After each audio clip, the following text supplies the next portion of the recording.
Este, oeste. Las dos direcciones que señalan la frontera entre la vida y la muerte en la civilización egipcia.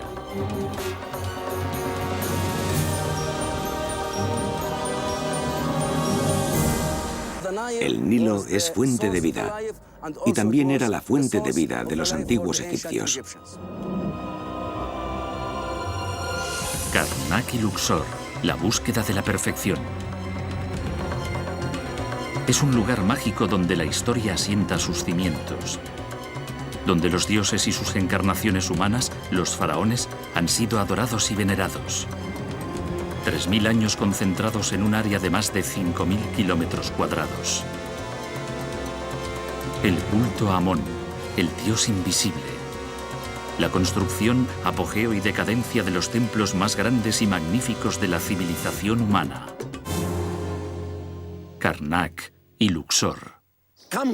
Vengan al lugar elegido, Ipet Sut, como llamaban los antiguos egipcios al templo de Karnak. Un largo curso de agua separaba a los vivos y los muertos. El Nilo, que fluye de sur a norte, convirtió al antiguo Egipto en el eje principal de la tierra. El curso del sol, de este a oeste, cruzaba esa línea y definía así el universo divino.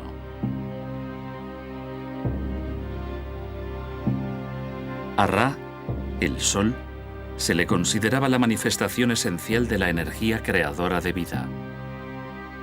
Según la tradición egipcia, la orilla oeste, por donde el sol se pone, era el lugar para la regeneración nocturna de Ra.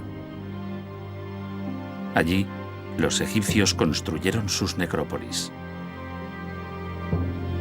El otro lado, la orilla oriental del río, la zona por donde sale el sol, era el lugar apropiado para la actividad humana y los grandes lugares de culto.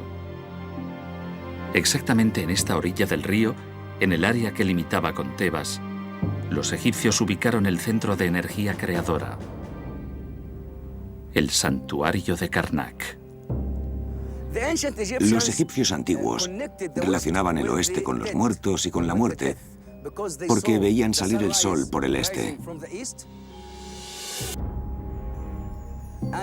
y se ocultaba por el oeste. Así que construyeron sus tumbas en el oeste. Y todo lo relacionado con su vida cotidiana, especialmente la religión, debía estar en el este.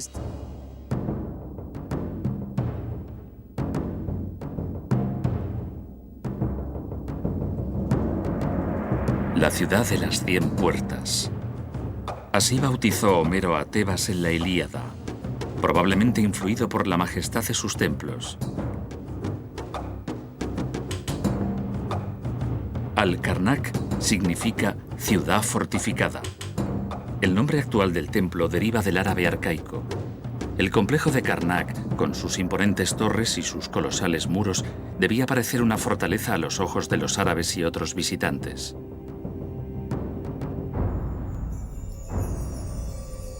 Tebas, en el apogeo de su esplendor, era el centro del poder económico y religioso de Egipto. Con la llegada al trono de la 18ª dinastía, Tebas se convirtió en la capital de Egipto y Karnak, el epicentro religioso del país. Solo el templo de Amón ocupaba 230.000 hectáreas. Los hombres al servicio del templo eran más de 80.000. Era un mundo autosuficiente en el que durante siglos los sucesivos faraones quisieron dejar su impronta, añadiendo salas y monumentos. El templo de Karnak no es solo un solo templo, son varios templos construidos desde la época del Reino Medio. Incluso hay restos del antiguo reino, pero la construcción principal es de Sesostris I, faraón de la 12ª dinastía del Reino Medio de hace más de 3.800 años. El templo de Karnak es uno de los más grandes construidos en Egipto.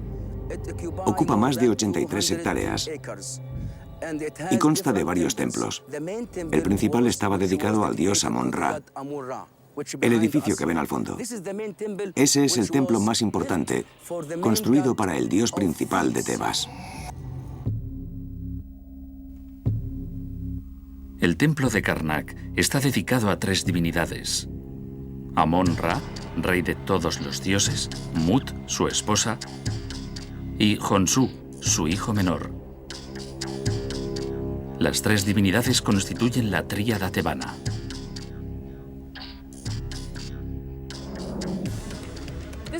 Este es el templo de Ramsés III, que se encuentra dentro del gran recinto de Amón-Ra en Karnak. Amón-Ra era el más grande de los dioses egipcios del Nuevo Reino. Amón era venerado aquí junto a su consorte Mut y su hijo Khonsu. Mut era una diosa madre. Su nombre se representaba con la imagen de un buitre. Y en la lengua egipcia, esa es la palabra para madre. Khonsu era un dios lunar, responsable del paso del tiempo junto con Tot, el dios de la sabiduría.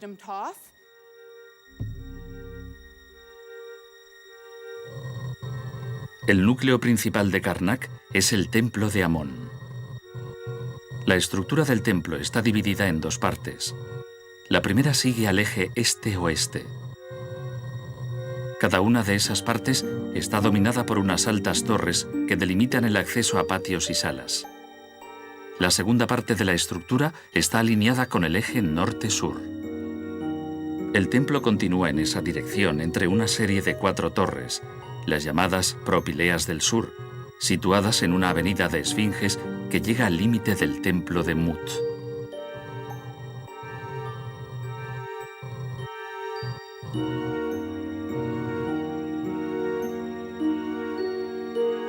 El núcleo original del templo está rodeado por las 4 torres y la sala de los banquetes o Agmenú. El santuario es un templo formado por salas de estructura telescópica que se estrecha gradualmente para enfocar la atención en la estatua de Amón.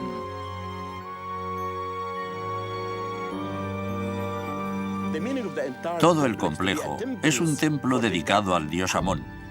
Los antiguos egipcios llamaban a este templo Per Amón, que en escritura jeroglífica significa tierra de Amón, y también Ipet Sut, que significa el lugar elegido. Este es el lugar elegido por el dios Amón. A ti, Amón, Señor del silencio, que oyes el grito del humilde. A ti imploro, porque estoy enfermo. Y una vez ya viniste a mí y me salvaste. Tú que devuelves el aliento a quien lo pierde, libérame de la desesperanza. Tú, Amón, Ra, señor de Tebas. La ascensión de Amón a su papel de líder divino del panteón egipcio coincide con la prosperidad de la ciudad de Tebas. Originalmente, Amón era un dios antiguo y poco conocido. Los teólogos del Reino Medio le dieron un nuevo significado. Amón el invisible, el oculto, el dios trascendente, el rey de los dioses. En paralelo con la política expansionista de los soberanos de la 18ª dinastía, Amón se convirtió en poseedor de inmensas fortunas. Aumentó el poder de los sacerdotes que administraban el culto. Pasó de ser un dios guerrero a ser un dios cósmico mediante la fusión con el dios del sol, Ra. Amón el invisible y Ra, el dios que regulaba las estaciones, se convirtieron en un solo dios. Amón estaba dentro de esta capilla y durante la noche tomaba la apariencia de Khonsu, cuyo nombre venía de Kgines, que significa el que cruza el cielo durante la noche. En el santuario se aprecia una reducción gradual de la luz, de la gran luminosidad del patio a la oscuridad de la celda, desde el extremo del mundo donde se unen el cielo y la tierra al amanecer a la oscuridad del crepúsculo. Pero en el espacio intermedio es donde se expresa la máxima tensión entre la luz y la oscuridad. La sala hipóstila. Estamos en el lugar más importante, la sala hipóstila del templo de Karnak. Me gusta venir aquí a menudo. Y cuando contemplo las columnas, las inmensas columnas, me siento muy pequeño. Esta sala la empezaron a construir Ramsés I y Seti I, abuelo y padre de Ramsés II, quien terminó la construcción de esta sala hipóstila, que consta de 134 grandes columnas en 14 filas. El gran atrio hipóstilo fue creado por voluntad de Amenhotep III. La columnata central está flanqueada por 122 columnas de proporciones más pequeñas. La diferencia de altura entre la nave central y los dos corredores iluminados por el juego de luces de las ventanas abiertas en la piedra caliza le da una poderosa característica simbólica. La luz divide en dos zonas los inmensos pilares y deja la parte inferior en la sombra, lo que los hace parecer más altos. La intención psicológica de este complejo era provocar cierto temor y respeto a la divinidad.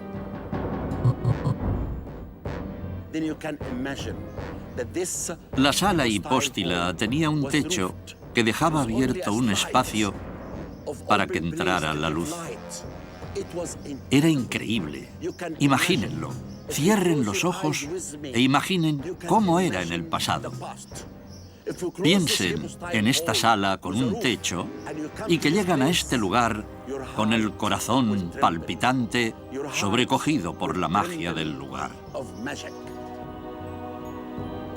La sala hipóstila del templo de Karnak es una de las mayores y más complicadas columnatas que se han construido.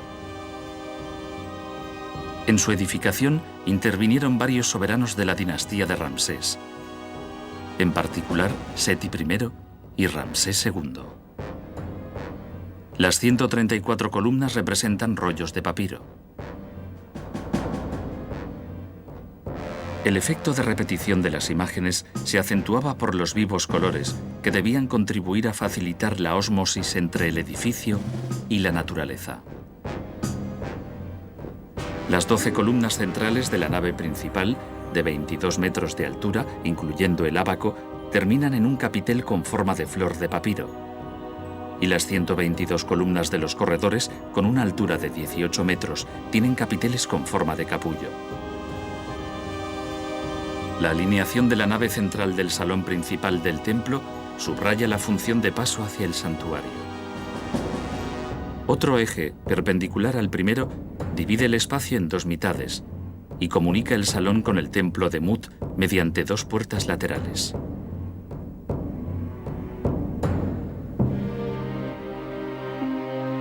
Si el mundo era el caos, el templo era el centro donde se aseguraba el orden de las cosas. Para conseguirlo debía garantizarse protección al Dios, alimentándolo, vistiéndolo, rezándole. Cuidando su imagen, los sacerdotes aseguran la continuidad del orden cósmico.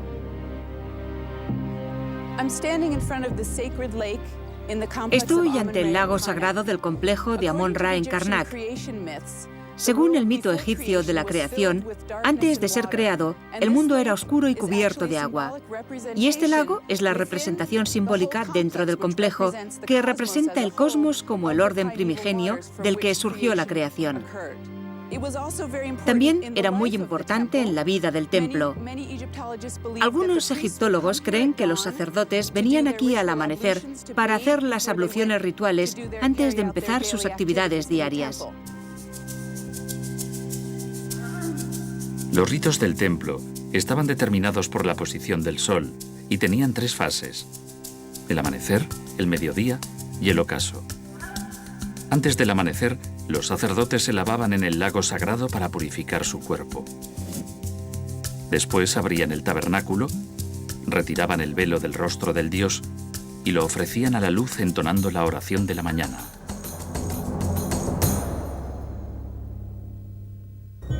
La fusión entre el dios y la luz culminaba a mediodía. La estatua del dios se llevaba a una cámara sin techo de la parte superior del templo y allí recibía el abrazo regenerador del sol.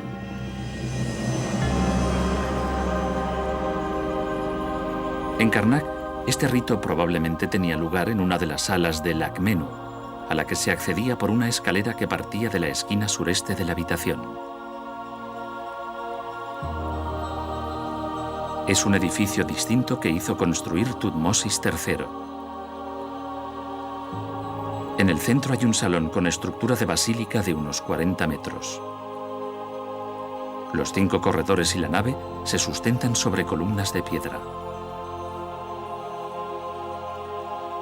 Es una estructura innovadora para la época, pensada expresamente para la fiesta del Jubileo Real, la fiesta de Sed, la renovación del poder real del faraón. Es una zona para honrar a los reyes, lo que se demuestra por la lista de soberanos colocadas en la entrada y los adornos de las 2 capillas situadas al norte y la sala de la luz del sol.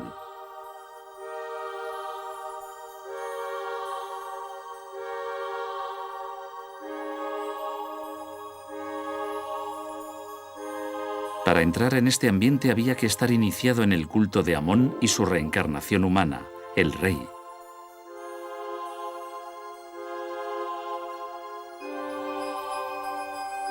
El mismo acceso al santuario, a través de un pasaje 85 centímetros más alto con respecto al nivel del suelo, añade una trascendencia misteriosa al culto. Al entrar en el santuario, se encuentra un complejo en el que destaca el llamado jardín botánico. Bajorrelieves que representan plantas, frutas y animales exóticos que Tutmosis III halló en el 25º año de su reinado en el país de Retenu. Las 4 columnas fasciculadas son a la vez la representación simbólica de los puntos cardinales, el mundo representado ante su demiurgo, Amón-Ra, cuya capilla secreta se ve entre las 2 columnas centrales. En la dicotomía entre la luz y la oscuridad, Amón-Ra encontró su contrario en Honsu, el dios de la luna. Honsu era hijo del dios Amón y Mut, y dentro de este complejo construyeron un templo aislado para este dios. Fue edificado durante el reinado de Ramsés III y las obras continuaron hasta el final del período ptolemaico.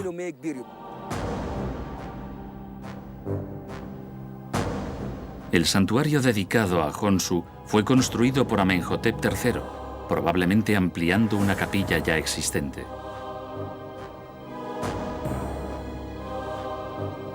El templo está formado por un patio cerrado por 3 lados y un pórtico con 2 filas de columnas en forma de papiro con capiteles como capullos cerrados. Sigue el atrio hipóstilo iluminado por ventanas enclaustradas. Luego hay 2 vestíbulos y unas salas destinadas a los ritos diarios. Se llega al tejado por una escalera. Aquí, los sacerdotes observaban el cielo y las estrellas para señalar los días para los ritos del calendario litúrgico. Honsu era un dios lunar, la extensión de la luz fundamental. La noche es de la luna, los planetas y las estrellas.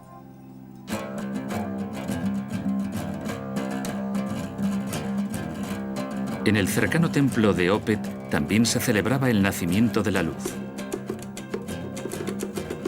Opet, la Madre Divina, la diosa hipopótamo patrona de los partos, es la receptora de este edificio extraordinario construido con bloques de piedra que empezaron a edificar Tutmosis III y Amenhotep II y que terminó en la época de los Ptolomeos.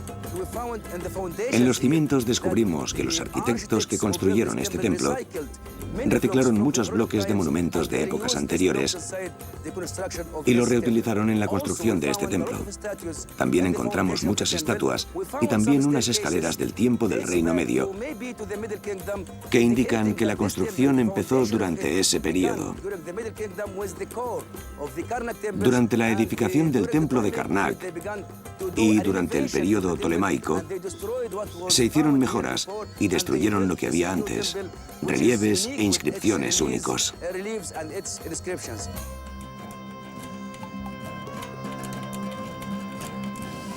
El templo está compuesto de un vestíbulo y unas 12 salas dedicadas al culto misterioso.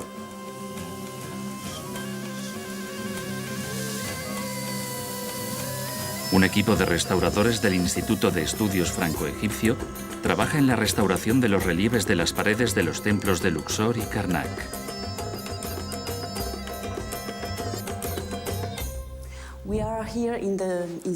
Estamos en la sala norte de Opet,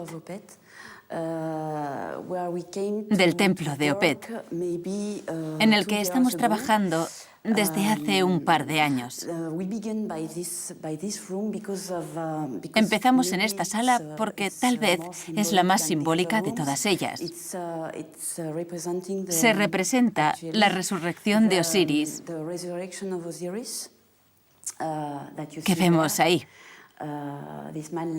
Es ese hombre tendido en su cama que va a engendrar un hijo con Isis. Y en la pared de enfrente está representada la infancia de Horus, de Osiris y de Isis.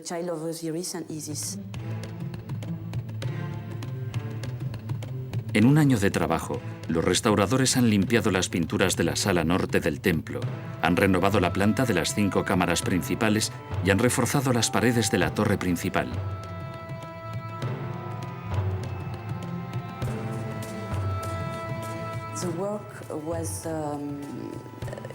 El trabajo se ha hecho en 2 partes. La primera han sido las obras de limpieza.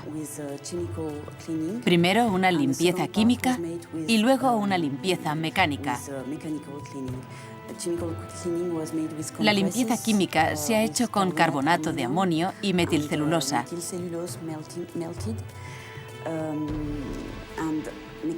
Y la mecánica con chorros de arena muy fina.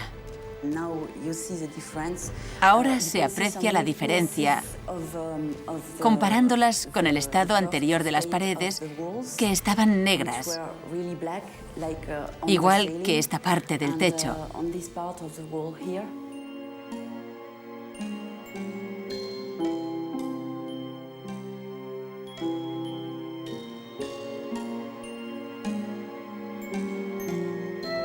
Los terrenos del templo de Karnak están atestados de edificios religiosos.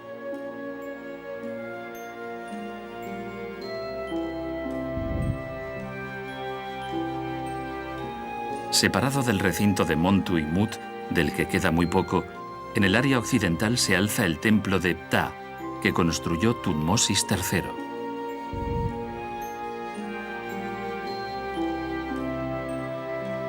El santuario está dividido en 3 capillas decoradas con relieves del faraón. El central está dedicado a Ptah, rey de la tierra. El de la derecha a la diosa leona Sekhmet, esposa de Ptah. La última capilla era para la coronación del soberano. En la misma área hay un templo dedicado a Osiris, Hekayet, Señor de la Eternidad.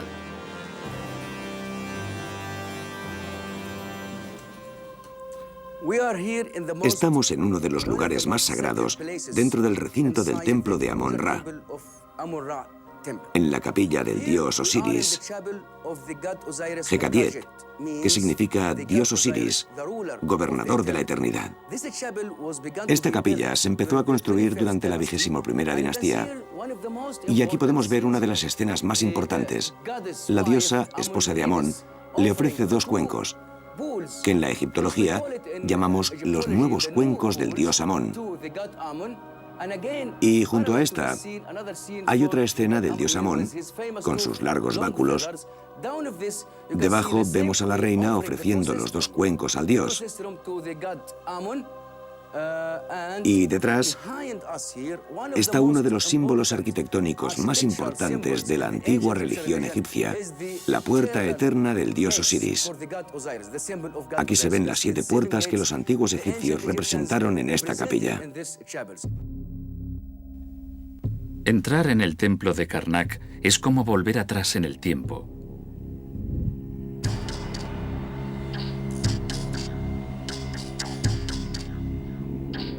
Al contrario de lo que se podría pensar, el grupo de edificios del oeste, que desde la sala hipóstila conducen a la entrada, es más reciente. De hecho, el espacio entre la tercera torre, construida por Amenhotep III, y la primera, que es de la era tolemaica, nos permite cruzar en pocos metros varios siglos de historia. El inmenso atrio de columnas es el resultado de las obras llevadas a cabo por Seti I y Ramsés II, entre otros, y la segunda torre fue diseñada por Horemheb y finalizada por Ramsés I. En el inmenso patio que está entre la primera y la segunda torre se encuentran los templos de Seti II y Ramsés III. Dentro del patio también estaba el gran kiosco de Taharqa, del que solo queda una columna en forma de papiro. A partir de un núcleo que data del Reino Medio, los sucesivos faraones fueron añadiendo monumentos y derruyeron o modificaron parcialmente las estructuras ya existentes. Los ejemplos más evidentes de esta práctica se observan en el Museo al Aire Libre de Karnak. Los bloques de la capilla roja de Hatshepsut, desmantelada por su hijastro Tutmosis III y reconstruida ahora parcialmente, se utilizaron para alzar las tres torres.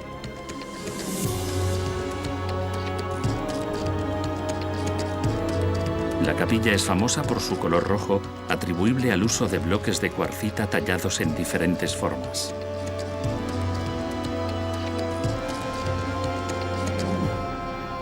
El blanco es el color que distingue el kiosco de Sesostris I, reconstruido a principios del pasado siglo con los bloques de la tercera torre. El kiosco está rodeado por dos rampas y sostenido por 16 columnas en sección cruzada.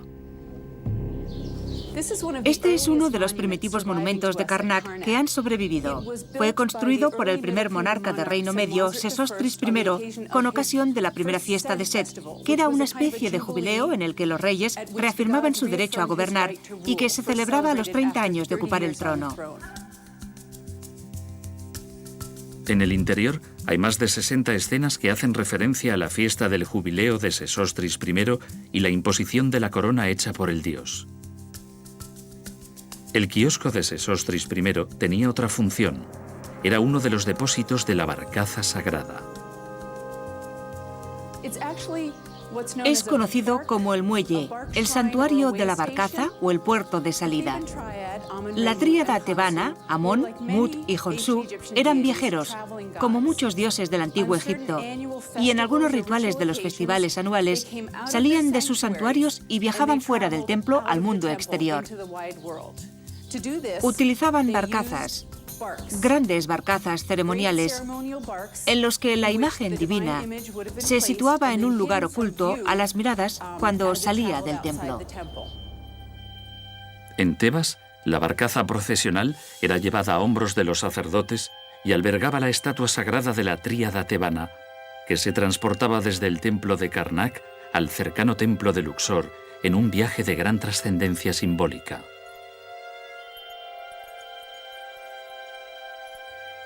El punto de partida de la procesión era el santuario de cuarcita rosa que ordenó construir el rey macedonio Filipo Arrideo con los restos del de Tutmosis III. En el centro de la cámara hay un bloque de granito donde reposaba la barcaza sagrada. El dios Amón, que vivía en el Ipet Sud, el lugar elegido, también llamado Templo de Karnak Per Amón, el lugar de Amón, embarcaba en el bote sagrado. Los sacerdotes cargaban el bote encabezados por el sumo sacerdote y luego navegaba desde el sur del Nilo para visitar a su esposa Mut en el templo de Luxor. Y para los antiguos egipcios, ese momento significaba la fertilidad. La barcaza era llevada a hombros por los sacerdotes y luego viajaba por el agua y también por tierra. Se hacían preguntas al oráculo a lo largo de la ruta y las respuestas se daban inclinando la barcaza a uno u otro lado, según si era positiva o negativa, y así es como respondía el oráculo. Todos los años, con ocasión de la fiesta de Opet, la estatua del dios Amón salía del santuario de Karnak y se llevaba en procesión a la capilla del sur, al templo de Luxor. La misma procesión podía llevarse a cabo de dos maneras. La primera por tierra. La barcaza salía de su almacén y luego giraba a la izquierda en dirección sur y se dirigía hacia el templo de Luxor. La segunda por el río. Aprovechando la crecida del Nilo, que en septiembre alcanza su nivel más alto, la barcaza hacía su entrada triunfal en el templo. Todas las procesiones iban al templo de Luxor, hacia el sur, y pasaban por esta avenida.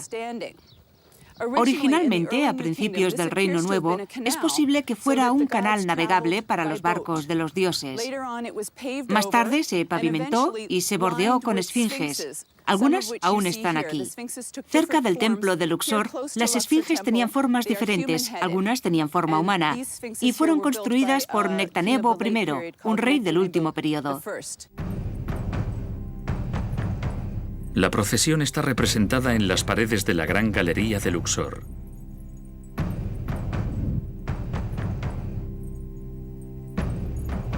Por las calles y las orillas del Nilo, sacerdotes, soldados, bailarinas y músicos acompañaban a pie a la barcaza. Era una fiesta magnífica, una de las escasas oportunidades en que lo público y lo privado, lo divino y lo humano, la élite y la gente común encontraban la síntesis ideal. Antes de llegar a su destino final, las barcazas de la tríada tebana se detenían en lugares designados a ese propósito. Estoy dentro de uno de los 3 santuarios de las barcazas que se encontraban dentro del primer patio del templo de Luxor. Las imágenes de los dioses que podían trasladarse llegaban hasta aquí en una larga procesión desde Karnak al templo de Luxor. Este es el más occidental de los 3 santuarios, que están uno junto a otro. Y este era el de la barcaza divina de Mut. Aquí se ven unas imágenes de Mut recibiendo las ofrendas del rey. Es la imagen de Mut, que además, por su nombre, reconocemos por su imagen. Lleva el tocado de plumas de buitre que la identifica como diosa madre, y la corona doble del Egipto unido, como se ve en la escena. Y aquí, en esta otra pared, aparece el rey haciendo ofrendas a la diosa Mut.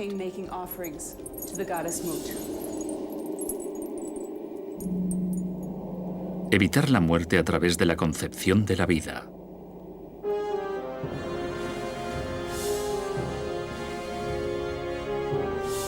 El lugar donde empezó la vida en Tebas es el templo de Luxor, la casa de las mujeres de Amón-Ra, donde visitaba cada año a su esposa Mut para unirse a ella. Amón-Ra adquiere la apariencia de Amón-Min, un hombre con el falo erecto adornado con el mismo casco de Amón y un látigo en la mano.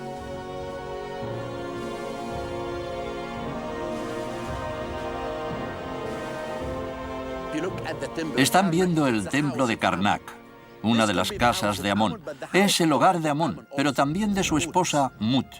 Amón hace ese viaje todos los años y llega en su barco sagrado acompañado del sumo sacerdote, siguiendo el Nilo hasta aquí, que para los antiguos egipcios representaba la fertilidad.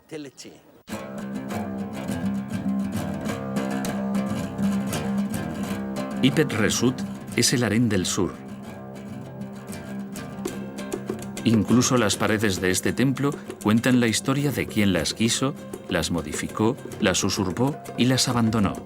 El primer núcleo del santuario se remonta a la 12ª dinastía, pero el templo de Luxor adquirió su definitivo y característico aspecto durante el reinado de Amenhotep III y Ramsés II. La mayor parte de lo que vemos hoy es obra de un rey del nuevo reino, Amenhotep III, desde el Santo de los Santos, las cámaras de la parte posterior, hasta una serie de santuarios y otras dependencias en el patio del Sol y la columnata de la procesión. El gran patio delantero y los pilones de la fachada del templo fueron obra de Ramsés II, que cambió el eje de ese patio para que la procesión fuera directamente a Karnak. Había nacido el lugar de la fertilidad y la vida mediante rituales públicos como la fiesta de Opet, pero también en privado ante las personas que tomaban parte en el evento, lejos de miradas indiscretas, como en uno de los lugares más significativos de todo el complejo, la sala del nacimiento. En esta área, ubicada al final del templo, se celebraba el divino nacimiento del rey y la boda sagrada que unía a Amón con la reina y daba a Egipto su guía celestial, el faraón. Estoy en la habitación del templo de Luxor, donde nació Amenhotep III. En la teología real egipcia era un concepto importante el hecho de que el rey fuera hijo del dios Amón-Ra. La forma venerada aquí era la forma de Amón, quien engendraba al nuevo rey. Las escenas de la pared occidental de esta habitación cuentan la historia en una serie de viñetas que van de un lado a otro de la pared y de arriba a abajo. La historia empieza en esta esquina, donde Amón-Ra escoge a la mujer que gestará a su próximo hijo. Aquí tenemos el dios Amón. Y esta es la reina Mut. De hecho, elige a la reina de Egipto muy acertadamente, porque el dios Tot, en esta próxima escena lo reconocemos por el ibis de su tocado, conduce al dios Amón al interior del palacio real, a la cámara del lecho de la reina. Amón despierta a la reina con su embriagador aroma y luego la acoge en su abrazo divino. Aquí está la reina y Amón sentado en la cama. En la próxima escena, Amón dice al dios Num, el dios alfarero, que modele al nuevo rey. Y lo vemos aquí, en esta viñeta. Modela al rey y al doble del rey, su Ka, que es la fuerza de la vida. Y aquí ayuda a Thor. Y la escena continúa en la siguiente viñeta. Tot anuncia a la reina que está embarazada. Y luego, en compañía de varios dioses, da a luz a un niño aceptado por Amón. Su esposa Mut y su hijo Honsu, como nuevo rey, y en la parte superior de la viñeta vemos la escena de la purificación, donde otros dioses dan la bienvenida al rey.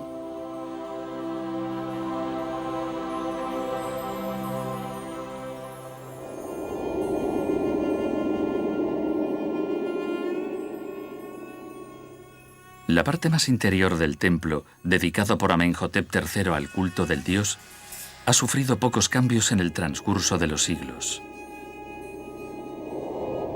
Los más importantes los hizo Alejandro Magno, que quería insertar una nave en el santuario de la Barcaza, eliminando las 4 columnas, y abrir un pasaje para conectarlo al santuario de la estatua. Este templo siguió siendo importante durante todo el periodo faraónico, y en la era grecorromana, cuando Alejandro Magno gobernaba Egipto y dirigía el culto de los dioses y se convirtió en un auténtico faraón, construyó el santuario de la Barcaza, que está a la derecha.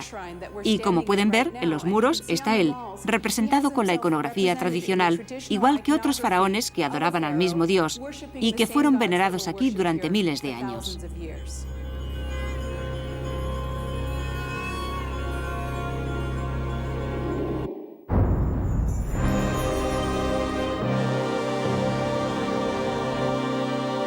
El templo de Luxor es un testigo singular de la estratificación histórica. Después de la dominación griega, en los cimientos quedan vestigios evidentes de los romanos. En la cámara que precede al santuario quedan restos de pinturas que probablemente se remontan a la era de Diocleciano. Esta es una representación de los 4 emperadores que aparecen como dioses ante sus soldados.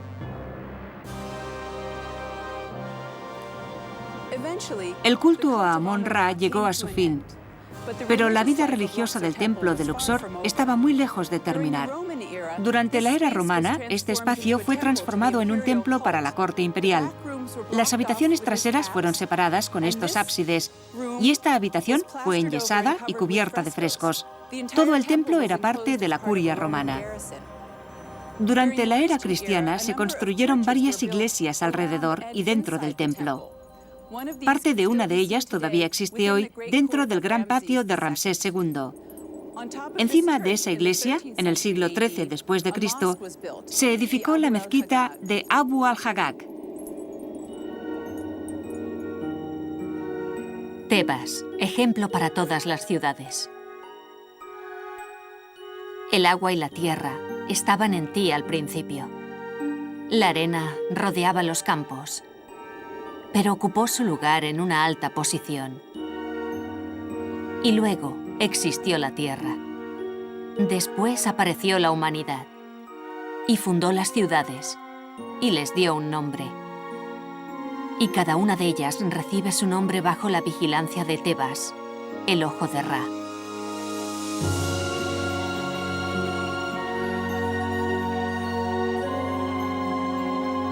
Todas las ciudades están bajo su sombra y son magníficas a imagen de Tebas.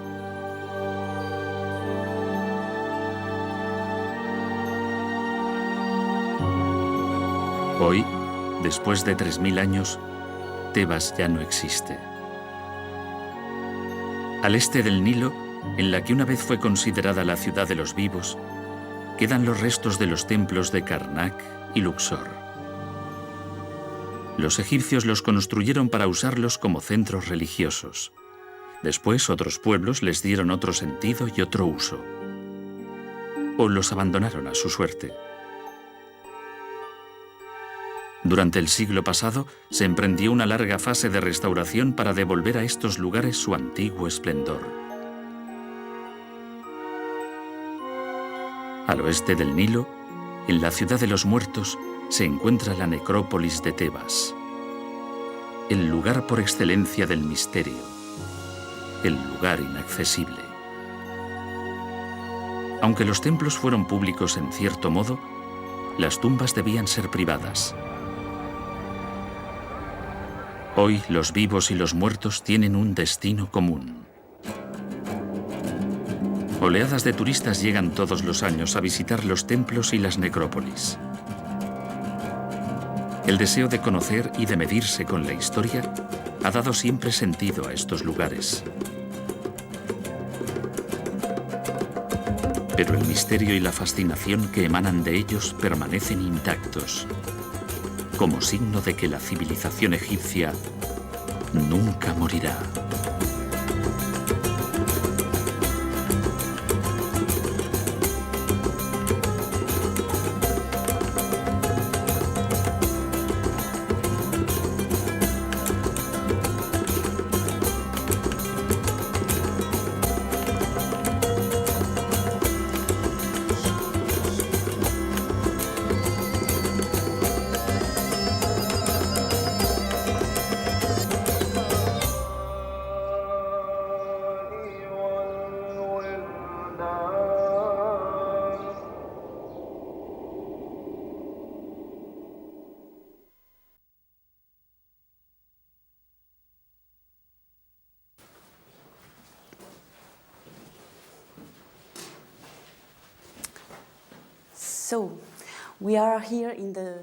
Estamos en la sala norte de Opet, del templo de Opet, en la que estamos trabajando desde hace un par de años. Empezamos en esta sala porque tal vez es la más simbólica de todas ellas. Se representa la resurrección de Osiris, que vemos ahí. Es ese hombre tendido en su cama que va a engendrar un hijo con Isis. Y en la pared de enfrente está representada la infancia de Horus, de Osiris y de Isis. Se han limpiado los sedimentos y las sales que cubrían las paredes con una capa muy gruesa.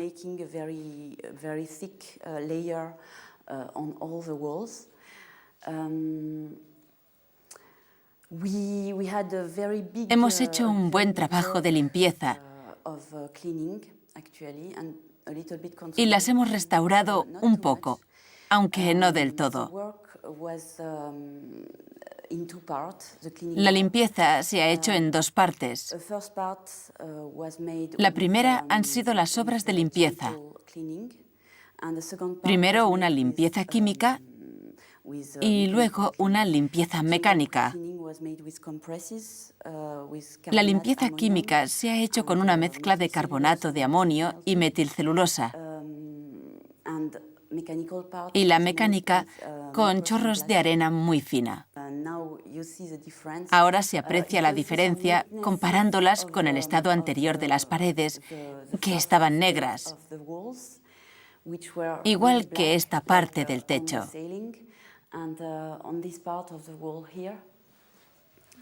Como pueden ver, tardaremos unos 11 meses en acabar esta habitación.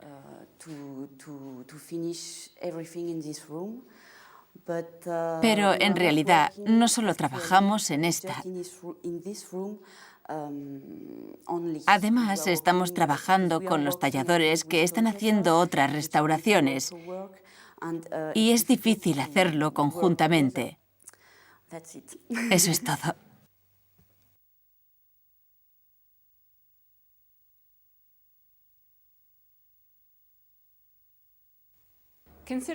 Es el lugar de nacimiento del dios Amón-Ra, y por eso el templo de Luxor estaba considerado uno de los lugares más sagrados de Egipto. Probablemente aquí ya existía un templo en el Reino Medio, pero lo que vemos hoy es principalmente obra del faraón Amenhotep III del Reino Nuevo. Desde los santuarios interiores del extremo sur a una serie de santuarios y salas del Patio del Sol y la columnata de la procesión. El gran patio delantero y los pilonos que dan forma a la fachada del templo fueron obra de Ramsés II, que cambió el eje de ese patio con el propósito de que la procesión fuera directamente a Karnak. El culto a Amón-Ra se celebró aquí durante el periodo faraónico e incluso en la época grecorromana. Estamos en el interior del santuario de una barcaza construido por Alejandro Magno. Cuando ocupó Egipto, se adaptó a las costumbres y los cultos locales. Aquí le vemos con el vestido tradicional de un faraón que venera a Amón-Ra, como se había hecho aquí durante años.